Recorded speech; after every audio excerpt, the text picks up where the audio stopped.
In the heart of a Huntington town, surrounded by rolling hills and winding streams, I grew up far from the flashy life of the city. Our small, worn-out house had creaky wooden floors and windows that looked out onto wide fields. It felt like a world all its own. It was here, with the simple warmth of family love, that my story began. My parents weren't rich in money, but they were rich in kindness and wisdom. My father, a local carpenter, had rough hands from years of work, but a gentle touch. He not only built furniture, but also taught me the values of hard work and humility. My mother, a school teacher, filled our home with books and stories, sparking my imagination and nurturing my dreams. Life in our small town was slow and simple. Neighbors greeted each other warmly, and community events were the highlights of our social calendar. I cherished this life, finding joy in the small pleasures, the fresh scent of earth after rain, the rustling of leaves underfoot, and the chorus of birds at dawn. It was at the local library where I first met James. He was different from anyone I had known. A visitor from the city, he had an air of sophistication but was unassuming. His family was well known in business circles, their wealth and influence extending far beyond the city's skyscrapers. But James, with his easy smile and genuine interest in my everyday tales, was a refreshing surprise in that world. Our initial conversations were cautious, like two worlds carefully getting to know each other. He talked about city life, the fast pace, endless opportunities, and dazzling lights. I shared stories of my town, the annual harvest festival, peaceful walks by the stream, and our close-knit community. In those early days, we often met at an old park bench by the lake, where we would talk for hours. The lake, with its calm waters reflecting the changing colors of the sky, witnessed our growing connection, weaving our different worlds into one. "Laura," James said to me one evening, his voice tinged with a vulnerability I had not seen before. "I have always been surrounded by people who care more about wealth and status, but with you, I found a peace I didn't know existed. You've shown me a different way of life, one that's real and full of warmth." His words stirred something deep inside me. James, where we come from doesn't define us. It's who we are when we're together that matters. You've given me a new view on life, opening my eyes to dreams I never dared to have. As our relationship grew, James told me about his family, especially his mother. She was elegant but had very high expectations. He spoke of her with respect, but also with concern. "She has her own ideas about who I should be with. I'm just worried about how she'll react to us." I reached out, taking his hand and feeling a slight tremble. "We'll face that together," I assured him. Love isn't about backgrounds or expectations. It's about two people who choose each other against all odds. The day James proposed was simple, just like our love. No grand gestures, just a heartfelt promise of a life together. As I looked into his eyes, full of hope and love, I knew this was just the beginning. The evening I was set to meet James's family, I was very nervous. Their grand mansion loomed large as we approached, a reminder of the different worlds James and I came from. James held my hand, giving me a reassuring look. "Just be yourself, Laura. That's all you need to be." I smiled weakly, trying to calm my nerves. "I just hope your mom doesn't think I'm out of place." James sighed, a hint of concern in his eyes. "Mom can be a bit much. Just remember, I'm here with you." As we entered the fancy dining room, James's mother, Shirley, a tall woman with a stern look, greeted us. Her eyes quickly scanned me, a flicker of disapproval crossing her face. "So this is the young lady who has captured my son's heart. Interesting choice, James." Dinner was elaborate, with dishes I couldn't even name. James's mother, ever the gracious host, offered me a plate with a sly smile. "I suppose these dishes might be a bit too sophisticated for your taste, Laura. We can get something simpler if you'd prefer." I felt embarrassed, but managed a polite decline. "No thank you. I'm always eager to try new things." As the evening went on, her comments became more pointed. She eyed my dress, a simple but neat outfit, and continued to make subtle remarks. I had thought it was appropriate. Is that what passes for evening wear in your town?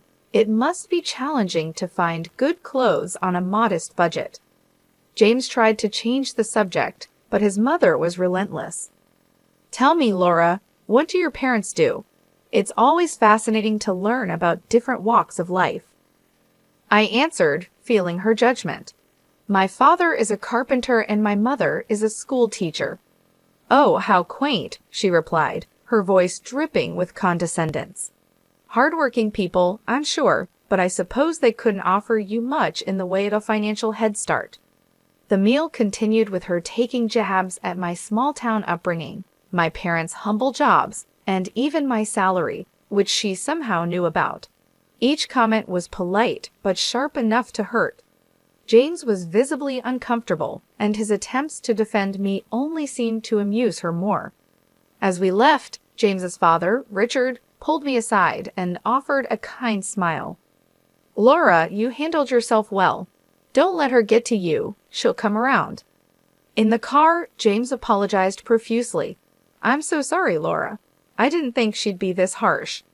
I sighed, feeling a mix of hurt and determination. It's okay, James. I knew it wouldn't be easy, but I love you, and that's what matters. That night, as I lay in bed, the sting of his mother's words lingered. But beneath the hurt, a resolve was building. This was more than just about fitting in. It was a test of our love and my strength, and I was ready to face it head-on. As the wedding day approached, the air was thick with excitement and growing tension. Shirley, who had taken it upon herself to oversee the preparations, seemed to find pleasure in belittling my ideas and choices at every turn. One afternoon, while discussing the wedding plans with James and his mother, the topic of the wedding dress came up. I had chosen a simple yet elegant gown that I felt reflected my personality. James's mother, however, had other ideas. That dress, Laura, it's so plain. Don't you want to make a statement on your big day? After all, you're marrying into the family, she said, her voice laced with a patronizing tone. James squeezed my hand under the table, giving me a supportive look. Mom, Laura looks beautiful in that dress. It's her choice, and it's perfect. But his mother was relentless. Oh, James, let's be realistic.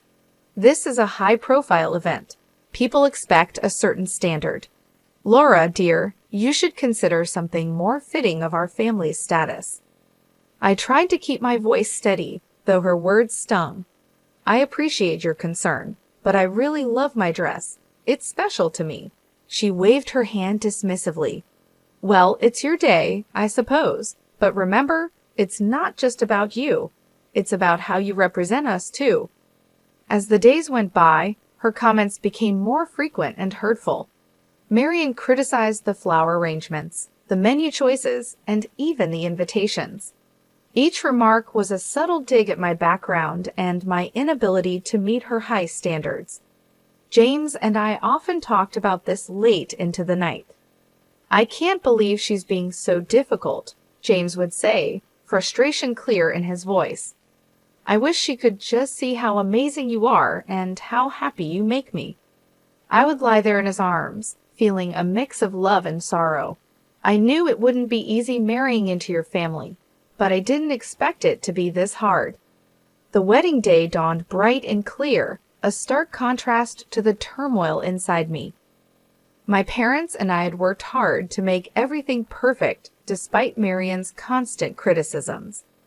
As I dressed in my simple but elegant gown, I hoped the day would pass without incident. The ceremony was beautiful, filled with love and heartfelt vows. James's eyes shone with affection and promise as we said our I do's. However, looming over the joyous occasion was the apprehension of the reception to follow, especially the speeches. As expected, Marian took the microphone, commanding the room's attention. The air was thick with expectation as she began to speak. Ladies and gentlemen, she started, her voice loud and clear. Today we have gathered to witness the union of my son James with Laura, a person from a different circle. Whispers spread through the guests, and I felt a cold shiver run down my spine. She continued, her words sharp and unyielding. While some may commend James for his charitable heart in lifting a beggar from the streets, we must be cautious. It's essential to keep our family's reputation and standards high, not let them be diluted by those who are clearly freeloaders seeking to elevate their status by clinging to a family of higher standing. The room fell into a stunned silence. My parents looked at me, their faces a mix of shock and hurt. James's face was a mask of disbelief and anger. The guests, a mix of our friends and James's high society acquaintances, looked on uncomfortably, unsure of how to react. My heart sank, and a deep shame washed over me. Her words were not just insults, they were meant to belittle and humiliate me in front of everyone we cared about.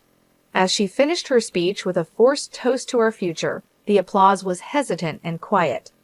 The room was wrapped in an awkward silence, the joy of the occasion spoiled by her venomous words. James stood up, his voice trembling slightly. "I'm sorry, Laura. This isn't what I wanted." His eyes were filled with love and sorrow. I looked around at the shocked faces of our guests, feeling incredibly humiliated. Her words cast a heavy shadow over what was supposed to be the happiest day of our lives.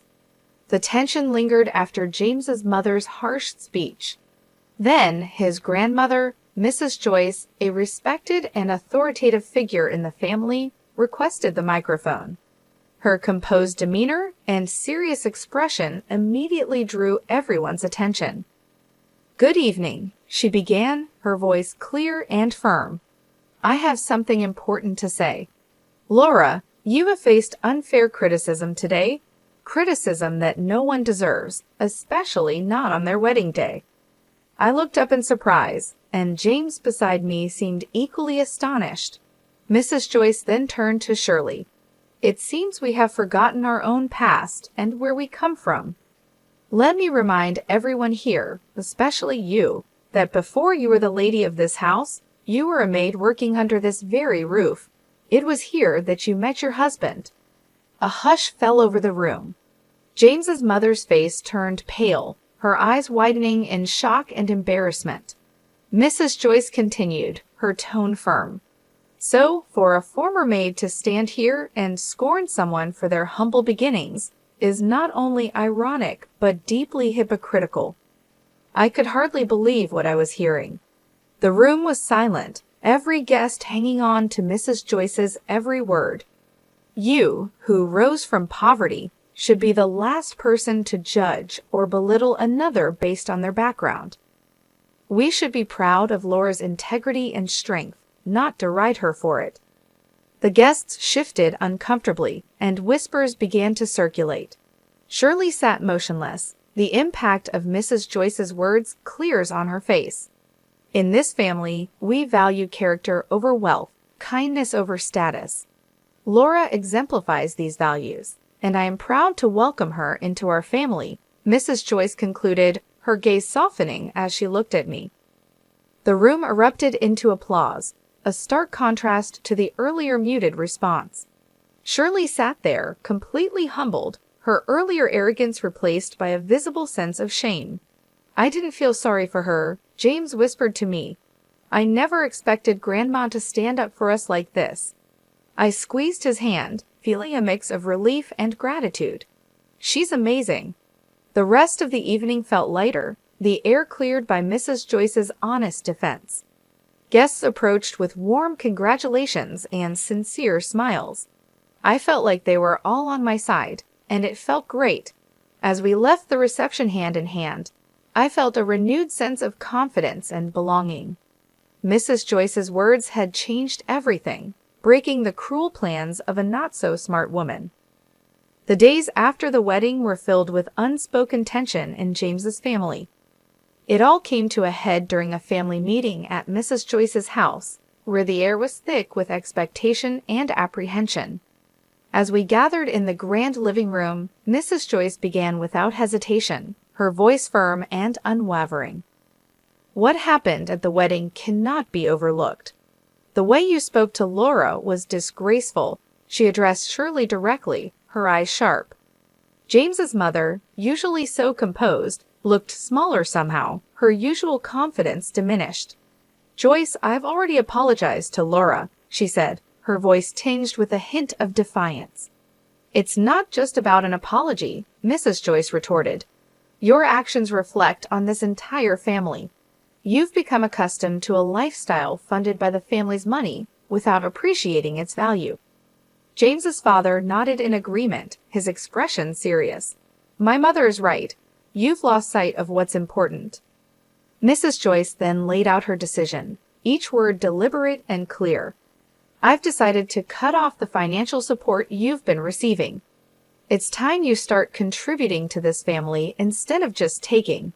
You'll need to find a job and learn to live within your means." The shock on Shirley's face was evident. She turned to her husband, seeking support. "You can't agree with this. She can't just cut me off like this." But Richard surprised her. "I stand with my mother on this. You've gone too far this time. It's for your own good." Shirley's eyes filled with anger and disbelief, her usual poise crumbling under the weight of her new reality. James, who had been silent, spoke up, his voice steady. "Mom, Grandma's decision is harsh, but it's fair. You need to understand the impact of your words and actions." I sat there watching the scene unfold, feeling a mix of sympathy and relief. James squeezed my hand under the table, silently supporting me. The meeting ended with James's mother in a state of shock, slowly realizing her situation. She was clearly used to living off her family, and the thought of working gave her a headache. I could barely contain a chuckle. As we left, James leaned in close. "I never thought I'd see the day when Mom would be at a loss for words, but maybe this is what she needs to change." I nodded, feeling a cautious hope for the future. Perhaps this will be a new beginning for her, for all of us. The family reckoning had been tough but necessary. It was a pivotal moment that promised to reshape the dynamics within James's family, hopefully for the better. The honeymoon was a welcome escape for James and me. As we walked along the sunrise beaches, the soothing sound of the waves provided much-needed relief from the recent family turmoil. One evening, as we watched the sunset, James wrapped his arm around me. "I'm sorry our wedding turned into such a drama, Laura. I wish things had been different." I leaned into him, feeling the warmth of his embrace. "It's okay, James. It wasn't your fault. What matters is we're together now, away from all that stress." James sighed, looking out over the ocean. "Yeah, but when we go back, we'll have to face the reality of my mom's situation. It's going to be tough for her." I nodded, understanding his concern. Maybe this will be a chance for her to grow, to see things from a different perspective. We spent our days exploring and our nights talking about our future. The challenges we had faced seemed to strengthen our bond, reaffirming our love for each other. On our last night, as we packed our bags, James looked thoughtful. "You know, Laura, everything that happened made me realize how important you are to me. I can't imagine going through life with anyone else." I smiled, touched by his words. "I feel the same, James. We've been through a lot, but it's only made our relationship stronger. We can handle whatever comes our way as long as we're together." As we headed back home, I felt ready to face whatever the future held, knowing we had each other. I felt a sense of peace. The honeymoon had not only been a break from the chaos, but also a time for us to strengthen our bond and prepare for the new chapter in our lives. We were returning to a changed reality, but we were doing it together, stronger and more united than ever. The future was uncertain, but I was ready to face it with James by my side. Coming back from our honeymoon, James and I were unsure of what awaited us at his family home. The car ride was quiet, both of us lost in our thoughts about the new family dynamics. As we arrived, the first thing we noticed was the absence of James's mother. Inside, we were greeted by his grandmother, Mrs. Joyce, who wore a knowing smile. "Welcome back, you two. I suppose you're wondering about the changes here," she said, her tone light but with an undercurrent of seriousness. "Yes, where's Mom?" James asked, looking around. Mrs. Joyce took a deep breath, her smile still in place. Well, after you left, Shirley caused quite a scene, demanding that I restore her financial support. When I refused, she decided to leave. She's now living in a small apartment and, from what I hear, is looking for a job. James and I exchanged glances, the news sinking in. It was a drastic change from the luxurious life she was used to. And there's more, Mrs. Joyce continued, leaning in as if to share a secret. Your father is considering a divorce. He's had enough of her antics. It seems like she finally pushed him too far. Well, she brought it upon herself, James said, his expression a mix of shock and relief. I can't believe it. I knew things would change, but this is more than I expected. I reached out, touching his arm. It's a lot to take in, but maybe this is for the best a chance for everyone to start fresh on a more honest footing. Dinner that night was oddly serene. The absence of James's mother was felt, but not in the way we had anticipated. The conversation was more open, and for the first time in a long time, it felt like there was a real sense of family. As we drove home later that evening, James was pensive. I always hoped for a change, but I didn't expect it to happen like this. It's going to be a big adjustment for Mom, James said, breaking the silence. I nodded, feeling the weight of his words. It's a tough situation, but maybe it's a necessary step for her to grow, and for your dad too, to find some peace. Sometimes, change is needed for people to truly see what matters. The ride home was reflective, the quiet only broken by the hum of the car engine. We both sat lost in our thoughts, contemplating the new reality we were returning to. The family we left before the honeymoon was not the same one we were coming back to. It was a sobering thought, but also, in many ways, a hopeful one. As we drove through the familiar streets, I thought about how much had changed in such a short time. James's mother, who had always been a looming figure of control and criticism, was now facing a reality without the financial cushion she had relied on for so long. It was a dramatic shift, but one that might lead to her personal growth. Perhaps, without the comfort of easy money, she would learn to appreciate the smaller things in life and understand the value of hard work and humility. James's father, on the other hand, seemed ready to break free from the toxic dynamics that had ruled their marriage. His decision to consider a divorce was shocking, but it also held the promise of peace and a fresh start. For years, he had been caught in the crossfire of his wife's demands and expectations. Now, he had the chance to find happiness on his terms, without the constant strain of living up to someone else's standards. The family we were returning to was not the same, and that realization brought a mix of emotions. There was sadness for the pain and upheaval, but also a glimmer of hope for a better future. Change, though painful at times, was often the path to something better, and we were ready to face it together. As we pulled into our driveway, James turned to me, his eyes filled with a mixture of determination and love. No matter what happens, we'll face it together. This is our chance to build something new, something stronger. I smiled, feeling a renewed sense of confidence. Yes, we will. We've already been through so much, and it's only made us stronger. Whatever comes next, we'll handle it. We stepped out of the car, hand in hand, ready to face whatever the future held. The path ahead might be uncertain and challenging, but with James by my side, I felt ready for anything. Together, we would navigate this new chapter, embracing the changes and growing stronger with each step.